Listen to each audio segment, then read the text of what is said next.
एक draft release किया है जो कि है दोस्तों डीपी, एक सेकेंड, जो कि है दोस्तों डीपी, ईपी और पी, ठीक है।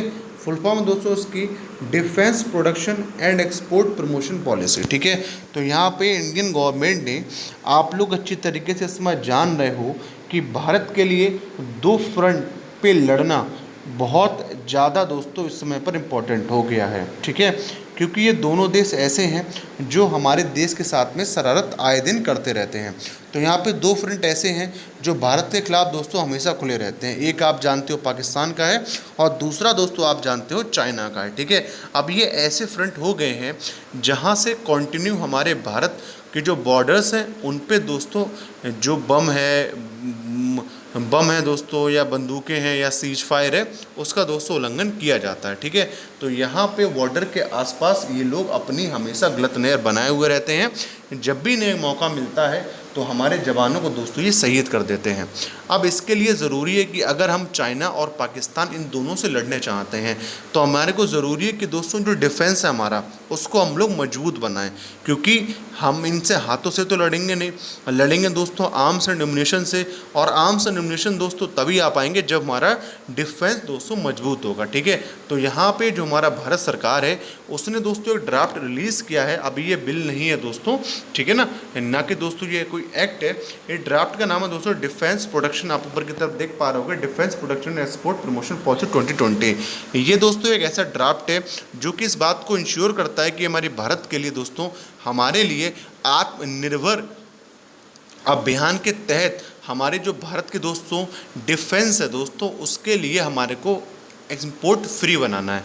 यानी कि हमारे को जितने भी हमारे काम में आने वाले आर्म्स एंड एम्युनिशंस हैं, ठीक है, हमें उनको भारत के अंदर ही दोस्तों प्रोड्यूस करना है, ठीक है। हमारे को क्या करना है, उनको भारत के अंदर ही प्रोड्यूस करना है। क्योंकि आजकल आप देख रहे हो ये इंटरनेशनल जो वर्ल्ड है बहुत डायनेमिक है।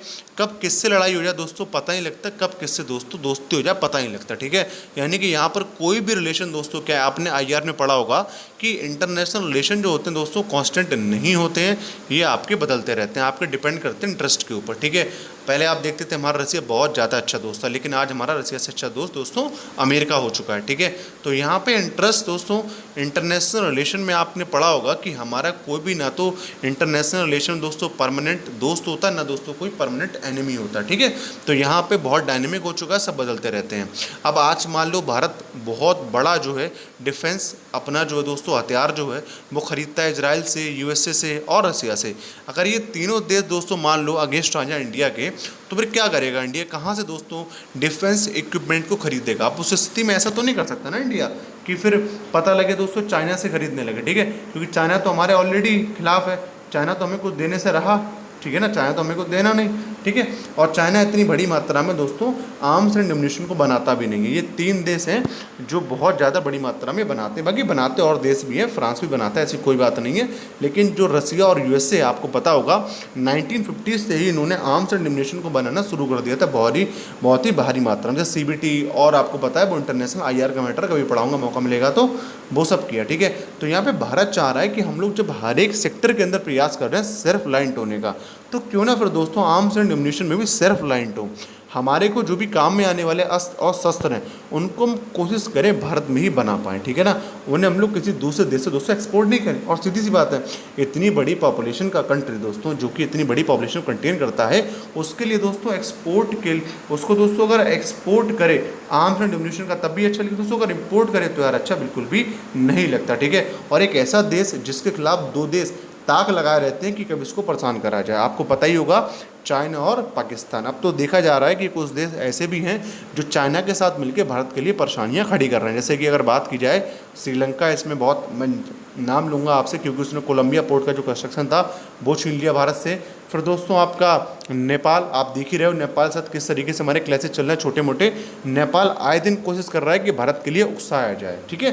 तो यहाँ पे हमारे जो नेबर हैं उनको चाइना अपने जाल में ले रहा है by the one belt and road initiative. यहाँ पर दोस्तों जो इसकी डेप्ट ट्रैप जो आपकी पॉलिसी है उसकी चाइना की, उसके सपोर्ट से, ठीक है ना। तो यहाँ पे चाइना ऐसी पॉलिसी चला रहा है जिससे जितने भी आसपास के नेबरहुड हैं, नेबर कंट्रीज़ हैं इंडिया की, उन्हें अपना फ़ैन बना ले, ठीक है। जिससे कभी अगर फाइट होती है तो तो यहाँ पे उसको एक फ्रंट से हेल्प ना मिले, आसपास की जितनी कंट्री है सबके फ्रंट से हेल्प मिले, ठीक है। अभी बस एक ही देश ऐसा है जो चाइना के साथ में नहीं जा रहा, जिसका नाम है दोस्तों भूटान। बाकी सबके सब यार मैं देख ही रहा हूँ चाइना के साथ हल्के हल्के मुख मोड़ रहे हैं। ईरान बहुत ही इंपॉर्टेंट कंट्री जिसके साथ में हम चाबहार पोर्ट जिसके साथ में डेवलप कर रहे थे, लेकिन आपने देखा दोस्तों क्या हुआ, अच्छी तरीके से आपने देखा। हम लोग सोच रहे थे ग्वादर पोर्ट को हम लोग यहाँ पे दोस्तों प्रति संतुलित करेंगे, लेकिन हुआ क्या, अल्टीमेट ईरान जो था उसने भी चाइना के साथ, चाइना की तरफ वो अट्रैक्ट हो गया और उसने हमसे इसका कॉन्ट्रैक्ट ले लिया और उसने सीधी सी बात इसमें कह दी कि इंडिया जो है वो फंड में डिले कर रहा है, ठीक है, और अब हम इसको खुद बना लेंगे। तो यहाँ पे इंडिया जो है उसके लिए बहुत ज़्यादा ज़रूरी है दोस्तों डिफेंस में सेल्फ रिलायंट बनने के लिए, ठीक है, क्योंकि चाइना है, अब पाकिस्तान इनसे हमारी और तो रुकने वाली है नहीं, छोटे मोटे एस्केलेशन होते रहेंगे, तो ज़रूरी है कि हम अपने डिफेंस का सामान खुद बनाएं। तो यहाँ पर दोस्तों ये न्यूज है। अब इसके अंदर दोस्तों क्या क्या ऑब्जेक्टिव रखे गए हैं, क्या क्या इसके एम्स हैं, उन्हें हम लोग देखने की कोशिश करेंगे, ठीक है। तो ministry of defence has formulated and release. अच्छा, इससे पहले मैं आपको बहुत इंपॉर्टेंट डेटा दिखाना चाहूँगा, हो सकता है आपके एग्जाम के अंदर पूछ लिया जाए, तो एक बार मैं चाहूँगा आप इस पर नया जरूर डालें दोस्तों। इंडिया जो है दोस्तों आर्म फोर्सेस जो है उसके पास दोस्तों दूसरे नंबर के, ठीक है, विश्व में दूसरे नंबर की आर्म फोर्सेस रखता है कौन दोस्तों, भारत, ठीक है। सेकेंड नंबर का दोस्तों इम्पोर्टर है इक्विपमेंट का, ठीक है, यानी जो बम गोला बारूद जो मंगाता है विदेशों से, उसमें दोस्तों ये दूसरे स्थान पर आता है, ठीक है। बात समझ में आ रही है मेरी आपको, तो किस कौन से स्थान पर है दोस्तों, ये दूसरे स्थान पर ये आता है। ये दोस्तों 4,71,000 करोड़ समथिंग दोस्तों जो है इसका डिफेंस बजट है 2020 और 21 का, ठीक है। तो इंडिया का कितना दोस्तों डिफेंस बजट है इस साल का, 4,71,378 करोड़। यहाँ पे दोस्तों 10% लगभग भारत खर्च करता है दोस्तों अपना डिफेंस बजट पे। कितना खर्च करता है, सॉरी, इस बार का दोस्तों जो बजट था उसमें भारत ने 10% बजट और बढ़ा दिया डिफेंस के लिए, ठीक है। यानी कि जो भारत है दोस्तों उसने क्या किया है, उसका दोस्तों विजन है कि 1.7 ट्रिलियन का दोस्तों हम टर्न ओवर करें 2025 तक, ठीक है। अभी दोस्तों हमारा जो है वो इससे काफ़ी कम है, तो इंडिया यहाँ चाह रहा है कि टोटल इंपोर्ट और एक्सपोर्ट जो हम कर रहे हैं उसको हम खींच के लेके जाएं 1.7 ट्रिलियन पर, ठीक है, 2025 तक, और 350 बिलियन का दोस्तों हम एक्सपोर्ट करें, ठीक है ना, डिफेंस गुड्स का एंड सर्विसेज का बाय 2025, ठीक है। तो ये जो आपके सामने जो पेज है दोस्तों बहुत इंपॉर्टेंट है, आप इसको एक बार फिर से देख लीजिएगा, फिर बता रहा हूँ। भारत जो है दोस्तों दूसरे नंबर का सबसे बड़ा देश है आर्म फोर्सेस के मामले में, ठीक है। सेकंड लार्जेस्ट दोस्तों इंपोर्टर है डिफेंस इक्विपमेंट का। दोस्तों ये जो देश है हमारा उसका जो 2020-21 का बजट था उसने इसमें दोस्तों जो पैसों का एलोकेशन किया है डिफेंस के लिए वो किया है दोस्तों 4,71,378 करोड़, ठीक है। और यहाँ पे भारत ने इस बार 10% बढ़ा दिया है डिफेंस बजट में, और यहाँ पे 1.7 ट्रिलियन का हम लोग सपना देख रहे हैं कि 2025 तक हम लोग क्या करेंगे, इतनी मतलब 1.7 ट्रिलियन का एक साल के अंदर इंपोर्ट और एक्सपोर्ट करेंगे डिफेंस गुड्स और सर्विसेज का। यहाँ पे 350 बिलियन की बात की गई है, इतना दोस्त हम लोग एक्सपोर्ट कर देंगे दूसरी कंट्रीज़ के लिए, ठीक है, अपने भारत का बना हुआ आर्म्स एंड एम्युनिशन। तो यहाँ पे जो पूरी दोस्तों पॉलिसी है देखते हैं दोस्तों इसके क्या क्या ऑब्जेक्टिव्स हैं, ठीक है, क्या क्या इसके ऑब्जेक्टिव हैं। आप लोग याद रखिए ये अभी एक ड्राफ्ट है, होगा क्या दोस्तों, गवर्नमेंट ने पब्लिक किया कि गवर्नमेंट चाहती है इसके ओपिनियन जानना। जैसे कि नेशनल एजुकेशन पॉलिसी थी जो कि 2019 में आई, उसको दोस्तों पब्लिक किया गया, और अकॉर्डिंग टू दोस्तों हमारी जो गवर्नमेंट है उसने यही बताया कि 1 लाख से ज़्यादा दोस्तों पब्लिक ने अपने इसमें सुझाव भेजे, ठीक है ना। तो यहाँ पे इसीलिए पब्लिक किया जाता है ड्राफ्ट के लिए, जिससे अगर पब्लिक के पास कोई सुझाव है तो भेज पाए और गवर्नमेंट उनको ऐड कर पाए, ठीक है। तो यहाँ पे क्या गया है, गवर्नमेंट ने इसको पब्लिक कर दिया है, आप चाहो आप भी पढ़ सकते हो, अगर आपके कोई निजी सुझाव हैं तो आप वो अपने दे सकते हो। तो यहाँ पे जो ड्राफ्ट है दोस्तों इसके क्या क्या ऑब्जेक्टिव्स हैं उन्हें हम लोग देखने की कोशिश करते हैं, ठीक है। तो यहाँ पे दोस्तों पहला ऑब्जेक्टिव है 1,75,000 करोड़, ठीक है, जिसको मैंने बोला था 1.7 ट्रिलियन, ठीक है। तो 1,75,000 करोड़ का दोस्तों हम लोग क्या करने की सोच रहे हैं दोस्तों, टर्न ओवर, यानी कि 2025 तक हम लोग क्या करेंगे 1,75,000 करोड़ का इंपोर्ट प्लस एक्सपोर्ट करेंगे दोस्तों आर्म्स एंड एम्युनिशन का, ठीक है। और यहाँ पे इस 1,75,000 करोड़ में हम लोग दोस्तों 35,000 करोड़ का एक्सपोर्ट करेंगे दूसरे देशों के लिए। ठीक है, बात समझ में आ गई। अब यहाँ पे हम दोस्तों क्या करने वाले हैं, जो हमारी डिफेंस इंडस्ट्री है हम उसको दोस्तों बहुत ज़्यादा कॉम्पिटिटिव बनाने वाले हैं। ठीक है, जैसे दूसरे देशों की, जैसे रसिया है, यूएसए है, वहाँ की जो इंडस्ट्री है डिफेंस इंडस्ट्री वो दोस्तों काफ़ी कॉम्पिटिटिव है, आपस में काफ़ी ज़्यादा कॉम्पिटिशन है वहाँ की इंडस्ट्री के अंदर। लेकिन हमारे भारत के अंदर ऐसा कुछ नहीं है, तो हम भी चाहते हैं हमारे भारत की जो इंडस्ट्री है वो बहुत ज़्यादा कॉम्पिटिटिव बने, जिससे कि हमारे जो इक्विपमेंट्स हैं उनका दोस्तों बेहतर निर्माण हो, including aerospace and naval ship building industry. जो नेवल शिप बिल्डिंग इंडस्ट्री होती है दोस्तों उसके अंदर भी कंपटीशन चाह रहा है गवर्नमेंट। और एरोस्पेस तो आप जानते हो भारत के अंदर एरोस्पेस का बहुत बड़ा स्कोप है, इसके लिए भी दोस्तों चाह रही है हमारी इंडियन गवर्नमेंट कि इसमें दोस्तों कॉम्पिटिटिव कंपटीशन आए। ठीक है, तो यहाँ पे तीसरा क्या है दोस्तों, to reduce dependence on import and take forward make in India initiative. अब यहाँ पे आपको पता ही है आत्मनिर्भर भारत या फिर मेक इन इंडिया, ठीक है ना, इन दोनों के टारगेट है कि जो अपना भी डिफेंस इक्विपमेंट है इसको हम लोग ज़्यादा से ज़्यादा भारत के अंदर ही बनाएं। इससे दोस्तों बहुत फ़ायदा होगा। इसको और दोस्तों हम बनाने का काम दे देते हैं एमएसएमई के लिए, तो वो दोस्तों रोजगार का भी सृजन करेगा। आपको पता ही है अगर सबसे ज़्यादा रोजगार देने वाला कोई एरिया है तो होता है दोस्तों आपका एमएसएमई। ठीक है, तो यहाँ पर इंडियन गवर्नमेंट प्लान कर रही है कि हम जिन चीज़ों के लिए दोस्तों एक्सपोर्ट करते हैं, इम्पोर्ट करते हैं दूसरे देशों से, अगर कोशिश करें हम लोग उनको अपने देश में ही बनाने की। ठीक है, इससे भारत के अंदर दोस्तों एम्प्लॉयमेंट जनरेट होगा और दोस्तों काफ़ी सारा फ़ायदा होगा। ठीक है, हमें दूसरे देशों पर निर्भर नहीं रहना पड़ेगा।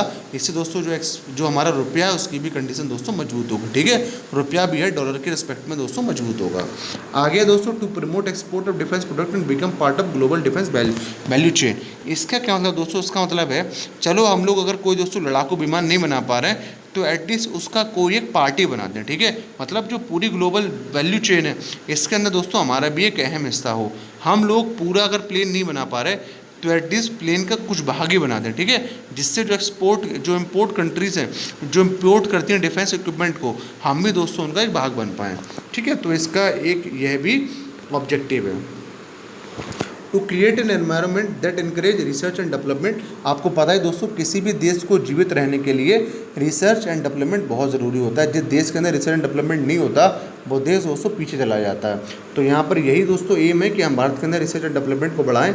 इससे फ़ायदा क्या होगा दोस्तों, हम लोग अपने खुद के डिफेंस इक्विपमेंट दोस्तों बना पाएंगे। ठीक है, और पूरे विश्व के अंदर पेटेंट ले पाएंगे कि देखिए सर ये हमारा अपना बनाया हुआ इक्विपमेंट है। ठीक है, ये डिफेंस इक्विपमेंट है, ये हमने अपने हाथों से बनाया है और हमने अपनी खुद की टेक्नोलॉजी को यूज़ करके बनाया है। तो उससे होगा क्या दोस्तों, हम भी इस विश्व के अंदर अपनी दोस्तों एक छवि बना पाएंगे और दोस्तों अपनी आईपी ले पाएंगे। ठीक है, आईपी का मतलब होता है दोस्तों यहाँ पर इंटेलेक्चुअल प्रॉपर्टी राइट। ठीक है, चलो, the share of domestic procurement in overall defence procurement is about 60%। यहाँ दोस्तों हमारे देश में होता क्या है कि 100% अगर प्रोक्योरमेंट किया जाता है दोस्तों डिफेंस प्रोक्योरमेंट, ठीक है, तो 60% जो होता है दोस्तों वो डोमेस्टिक मार्केट को दिया जाता है, 40% दिया जाता है दोस्तों बाहर वाले देशों के लिए। तो हम लोग कोशिश करेंगे कि हम इसको और भी कट करें।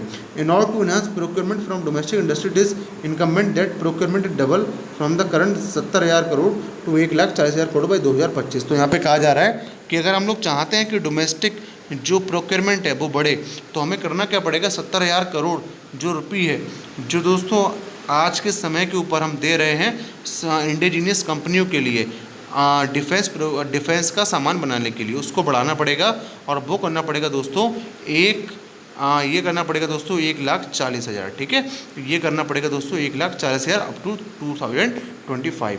दोस्तों ये थी इस पूरी टॉपिक की दोस्तों एनालिसिस। चलिए दोस्तों आपने मेरे साथ सब समझने की कोशिश की कि दोस्तों क्या यहाँ पर फैक्ट है और क्या यहाँ पे दोस्तों इसके ऑब्जेक्टिव है। चलो कुछ टर्म को हम और समझ लेते हैं। यहाँ पे ये मैं आपके लिए लेके आया हूँ स्पेशल, कुछ टर्म्स है मेरे पास बहुत इंपॉर्टेंट है, इन्हें आप लोग समझ लीजिए। सबसे दोस्तों समझते हैं मिशन रक्षा ज्ञान शक्ति क्या है। ये दोस्तों लॉन्च किया गया है इसी पॉलिसी के आधार पर, और ये दोस्तों करेगा क्या, इसका काम होगा दोस्तों भारत के अंदर कोशिश कराना या फिर प्रमोशन कराना या फिर डेवलपमेंट कराना भारत के खुद के दोस्तों डिफेंस इक्विपमेंट का। ठीक है ना, खुद के आर्म्स एंड एम्यूनिशन का, जिससे दोस्तों पूरे विश्व में हमारी भी एक छवि हो और हम भी कह पाएँ कि ये जो आपका डिफेंस है, ठीक है, ये आपका जो डिफेंस गुड है, इसका क्या किया है दोस्तों, हमने निर्माण किया है और उसके ऊपर दोस्तों क्या हो हमारी दोस्तों, उसके ऊपर हमारी IP हो, ठीक है, इंटेलेक्चुअल प्रॉपर्टी राइट उसके ऊपर हमारा हो, हमारा किसका दोस्तों, भारत वालों का हो, ठीक है। तो इसका ये काम दोस्तों होगा। इस काम को करने के लिए दोस्तों उन्होंने क्या किया है, यहाँ पे दोस्तों ऑर्डिनेंस फैक्ट्री बोर्ड बनाया गया है, जिसका काम होगा दोस्तों इंटेलेक्चुअल प्रॉपर्टी के लिए बढ़ाना, ठीक है, किसके अंदर, डिफेंस के अंदर, यानी कि ऐसे सामानों को बनवाना जो कि भारत ने दोस्तों अपनी खुद की मेहनत से बनाए हैं। Policy state that are negative list of weapon. अब देखो यहाँ पे कुछ ऐसे वेपन के लिए हम लोग दोस्तों एक लिस्ट में लिखेंगे, ऐसे वेपन के लिए जिन्हें भारत अपने आप से बना सकता है, ठीक है। कुछ दोस्तों ऐसे छांटे जाएंगे कुछ आर्म्स एंड एमुनिशन जिसको भारत स्वयं से बना सकता है, ठीक है, तो फिर उनका जो इम्पोर्ट है वो बंद कर दिया जाएगा, ओके। अब यहाँ पे दोस्तों टेक्नोलॉजी असेसमेंट सेल भी बनाया जाएगा। इसका काम होगा दोस्तों जो हमारी इंडस्ट्रियल कैपेसिटी है उसको बढ़ाना, ठीक है, यानी कि हम लोग भी अच्छे अच्छे अस्त्र और शस्त्र बना पाए, इस चीज़ को बढ़ाना और जो कंपनीज हैं उनको मोटिवेट करना जिससे कि वो अच्छे से अच्छे सबमरीन बना पाएँ, फाइटर एयरक्राफ्ट बना पाए, हेलीकॉप्टर बना पाए, रडार बना पाए, जिससे हमारी जो डिपेंडेंस है वो दूसरे देशों के ऊपर ख़त्म हो जाए। चलो दोस्तों, तो यहाँ पे आपको मैंने इस टॉपिक को पूरा समझाने की कोशिश की। ये अब एक ड्राफ्ट है, जब दोस्तों ये पक्का बिल आ जाएगा, ये तो अभी कच्चा बिल है, जब पक्का बिल आ जाएगा तो आपके उसके बारे में अगर इसके अंदर दोस्तों कोई भी संशोधन होता है तो मैं आपको बता दूंगा। चलो दोस्तों, तो इस वीडियो को यहीं पर एंड करता हूँ। Thank you.